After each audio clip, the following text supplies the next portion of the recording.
দল আওয়ামী লীগ গণমানুষের অধিকারের কথা বলে। আওয়ামী লীগ কৃষক শ্রমিক মেহনতি মানুষের পক্ষের প্রতিনিধিত্ব করে।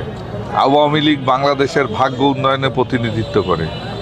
আওয়ামী লীগ বঙ্গবন্ধুর হাত ধরে দেশের মুক্তির স্বাধীনতা দিয়েছে। আর সেই স্বাধীন বাংলাদেশে কুলাঙ্গারদের হাতে নিহত বঙ্গবন্ধু নিহত হওয়ার পরে দেশটি যখন প্রায় পাকিস্তানি কায়দায়, তখন আজকের রাষ্ট্রনায়ক শেখ হাসিনার হাত ধরে আওয়ামী লীগ উজ্জীবিত হয়েছে, দেশের মানুষের সমৃদ্ধি ঘটেছে। সঙ্গত কারণেই আওয়ামী লীগের ৭৫তম প্রতিষ্ঠা বার্ষিকীতে আমরা যারা আওয়ামী লীগের নেতাকর্মী, সহযোগী সংগঠনের কর্মী, আমরা মনে করি আওয়ামী লীগ বঙ্গবন্ধু শেখ হাসিনা এক এবং অভিন্ন। তো সেই জায়গার থেকে বাংলাদেশ, আওয়ামী লীগ, শেখ হাসিনা, বঙ্গবন্ধু একই ধারার প্রবাহমান স্রোত। এই স্রোতের সাথে বাংলাদেশের জনগণ মিশে আছে তাদের ভাগ্য পরিবর্তনে।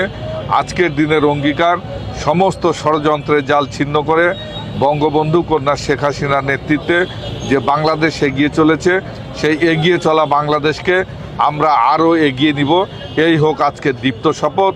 সবাইকে ধন্যবাদ। জয় বাংলা, জয় বঙ্গবন্ধু।